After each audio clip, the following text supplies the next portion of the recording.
In the 1860s, Japan was very different from the West.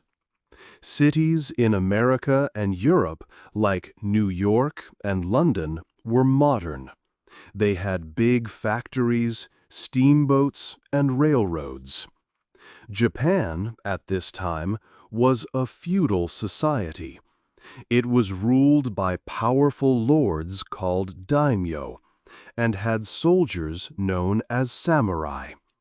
The country was not industrial. But Japan changed very fast. In only 80 years, it became a modern nation. It built cars, trains, and large ships. Japan also built a large empire, like other powerful countries. By the 1940s, an average person in Japan had about the same amount of money as an average person in Italy. This was a very quick transformation. Japan was the first nation to catch up with the developed world so fast. Its success became an example for other countries. Places like South Korea and Taiwan looked at Japan's model.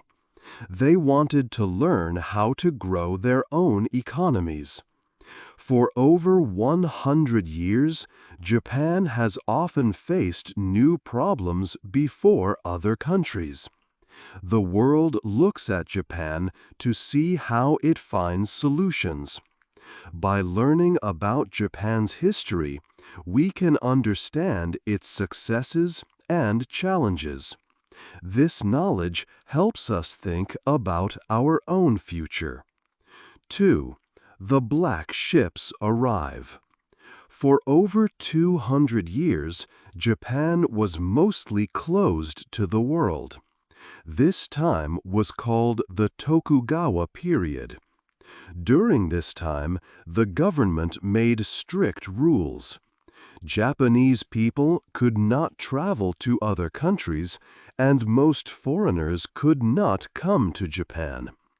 But the country was not completely cut off. A small number of Dutch traders were allowed to do business in the city of Nagasaki. Through these traders, the Japanese learned about some Western ideas and technology. They knew a little about the world outside their islands. In 1853, everything changed.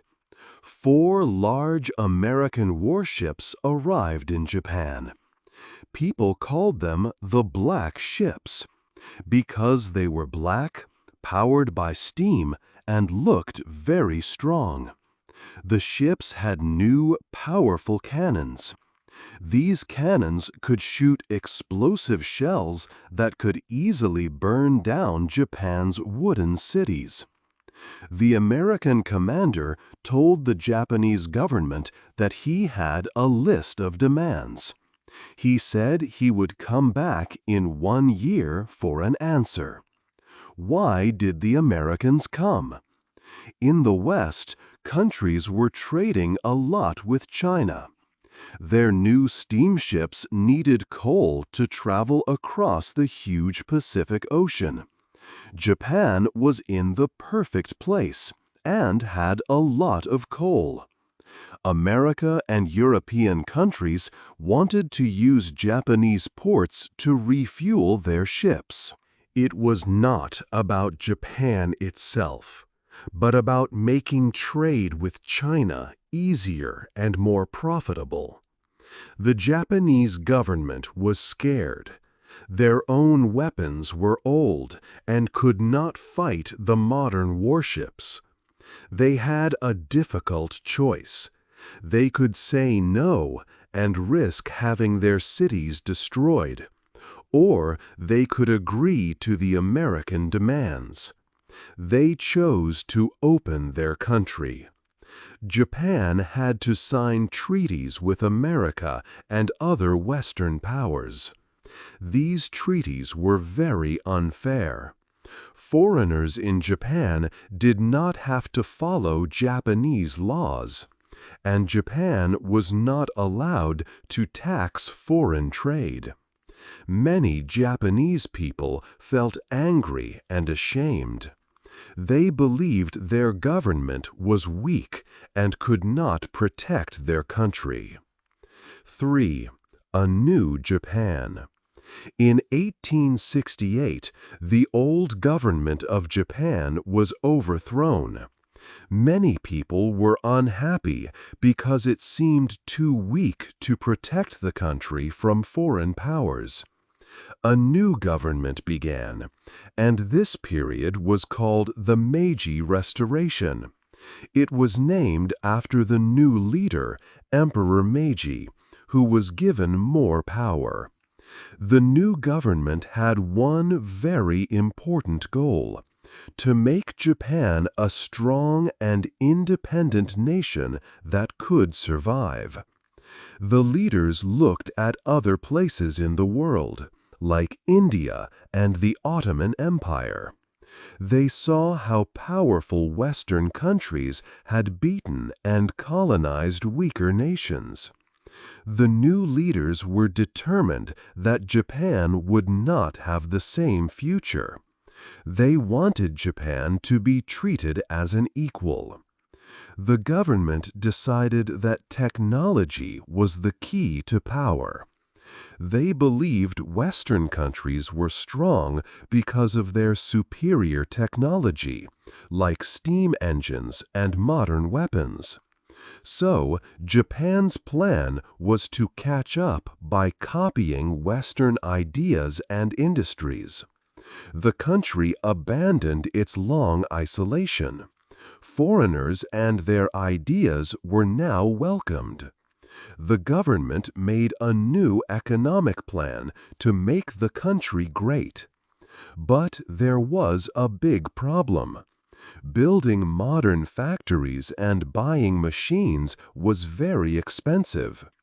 Japan had many clever people and entrepreneurs who had the skills to create a modern industry. For example, Tanaka Hisashige built Japan's first steam engine. However, these people did not have enough money to build large factories. The government was the only group with enough money for this big project. But government leaders did not have the technical knowledge. So they made a plan. The government used its money to build new factories. Then it hired skilled professionals to run them. This combined government wealth with the knowledge of its people. It was the start of Japan's journey to become a modern, industrial country. 4. Building a modern country. Japan's new government had a plan to make the country modern and strong. The island of Hokkaido is a good example of this plan. Hokkaido is a very large island in the north of Japan. The government was afraid that Russia might try to take it over.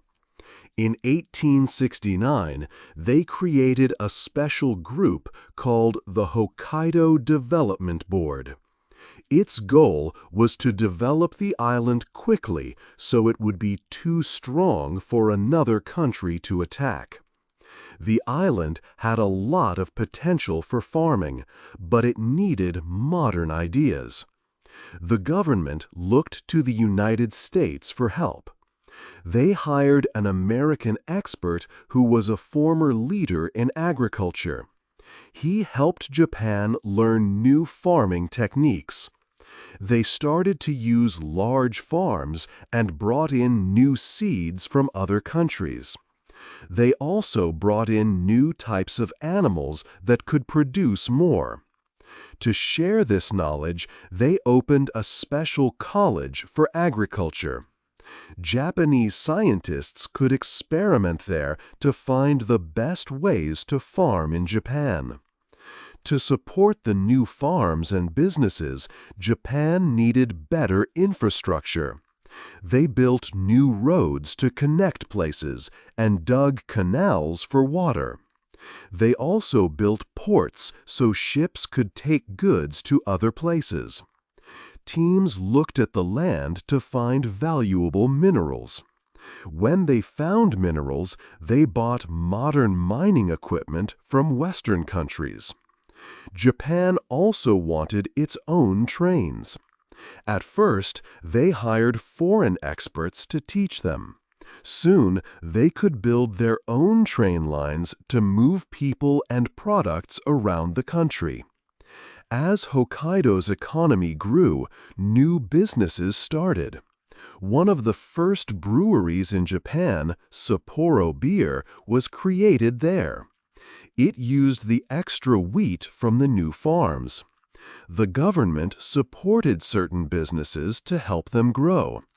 It gave money and support to companies like Mitsubishi, which started in 1870. The government's goal was to have many companies in the same industry.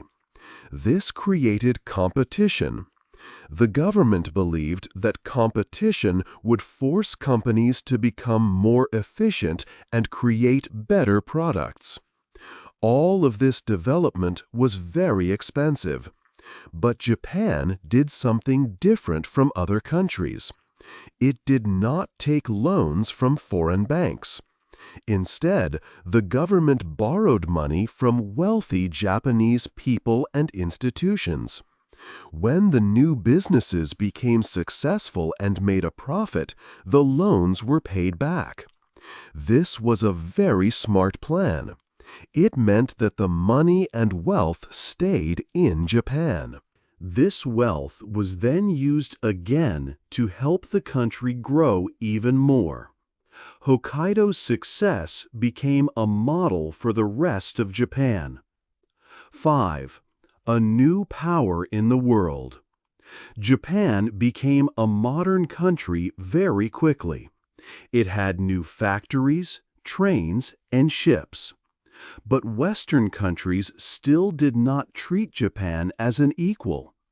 The old, unfair treaties were a big problem for the Japanese government. Japan's main goal was to change these treaties and be respected by the world. In 1894, Japan got an important chance. Great Britain was the world's superpower, but it had a rival. Russia. Britain wanted an ally in East Asia to help against Russia. Japan was the perfect partner. The Japanese leaders agreed to help, but they asked for one thing. They wanted a new, fair treaty with Britain.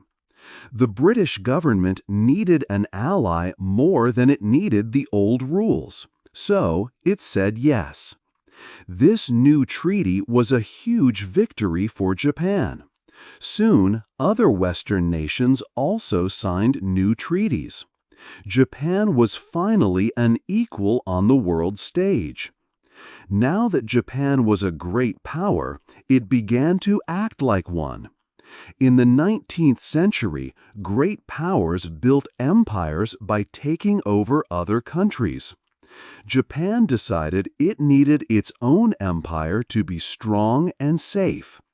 Japan started to take land from its neighbors. First, it took over smaller islands. Then, in 1895, it won a war with China and took the island of Taiwan.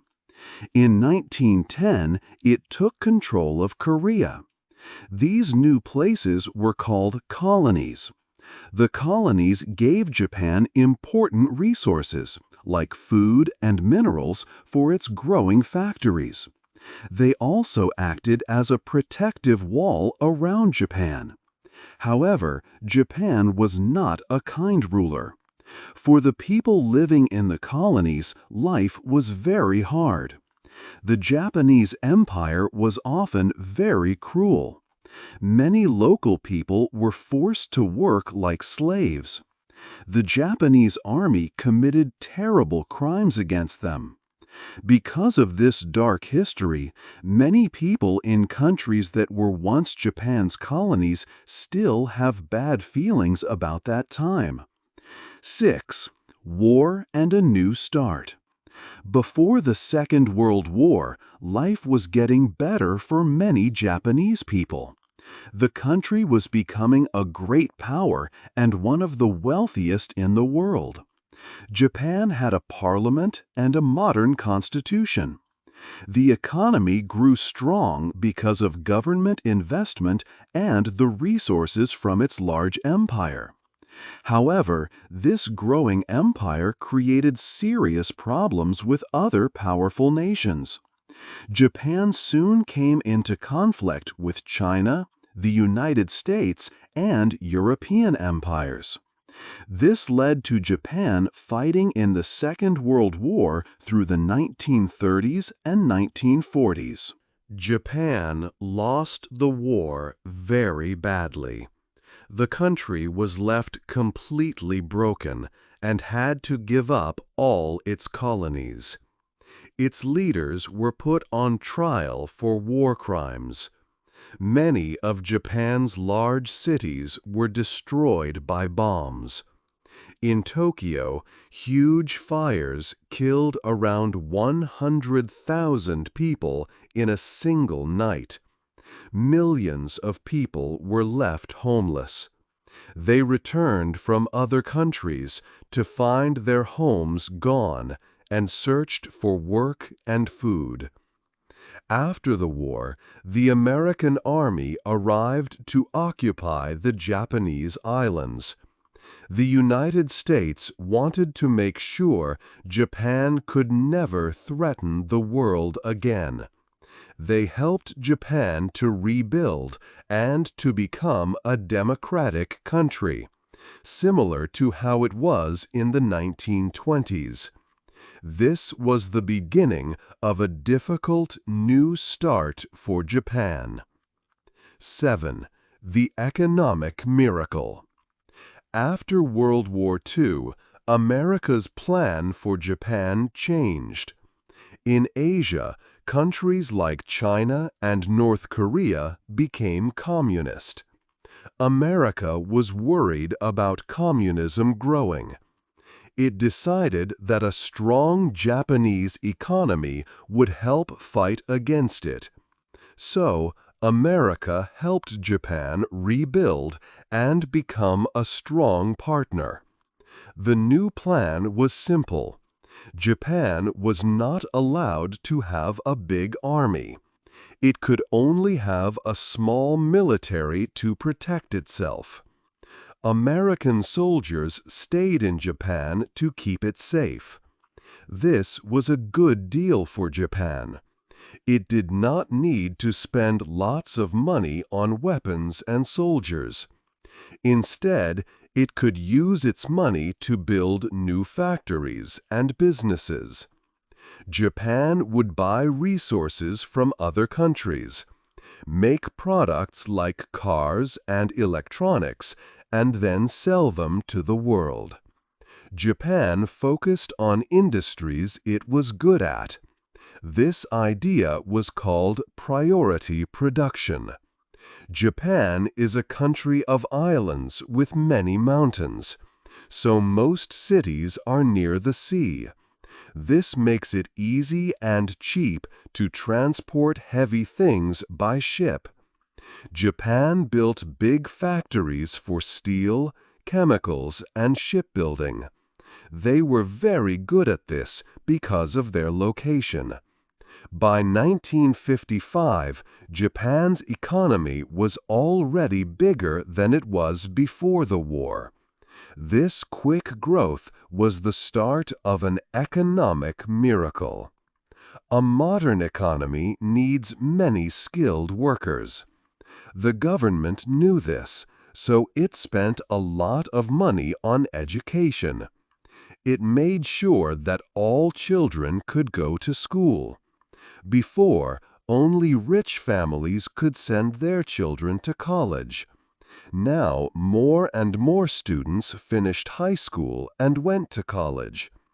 In the 1950s, less than half of students continued school after middle school. By 1975, more than 90% did. This gave Japan the smart and skilled people it needed for its new high-tech factories. Japanese companies were also protected by their culture. When Western companies tried to sell their products in Japan, they often failed. Their advertisements and ideas did not feel right to Japanese customers. So, Japanese people continued to buy things made by Japanese companies. This meant Japanese businesses did not have much competition at home. They could make good profits and use that money to grow and sell more products to other countries. Japan created one of the most efficient economies in the world. Factories were built close to each other and near ports. They developed a smart system. Instead of one factory making a whole car, many smaller factories would make just one part. For example, one factory made only screws, and another made only tires. Then a large factory would buy all the different parts and put them together. This system was very fast and saved a lot of money. Japan became an example for the rest of the world. 8. A rich country's problems. By the 1990s, Japan's time of fast economic growth was over. The country had successfully caught up with the rich nations of the West. But this success brought new and difficult problems. Japan could no longer just copy ideas from other countries to get better. To keep growing, it now had to create its own new technologies and systems, which was a much harder thing to do. A major problem was its population. For many years, Japan's population grew quickly. But as people became richer, they also lived much longer and had fewer children. Soon, the population became one of the oldest in the world. After reaching its highest point in 2010, the number of people in Japan started to go down. This was a new kind of challenge for a modern country. The shrinking population created a shortage of workers. In many other rich countries, immigrants fill these empty jobs. However, Japan did not welcome many foreigners to come and work. As a result, Japanese people had to work very long hours. It was common for people to work 60 hours or more every week. Other countries looked at Japan as an example of what happens when a country does not have enough workers. More women also started to work, but they faced unfairness. Workplaces were controlled by men who often saw women as competition. Women were given less important jobs and lower pay. It was very difficult for them to become managers. This is often called a glass ceiling because you can see the top jobs, but you cannot reach them. By the 1990s, only 1 in 10 managers in Japan was a woman. This sexism meant Japan was not using the skills of half of its people. For almost 30 years, Japan's economy did not grow much. This long, slow period is sometimes called the lost decades.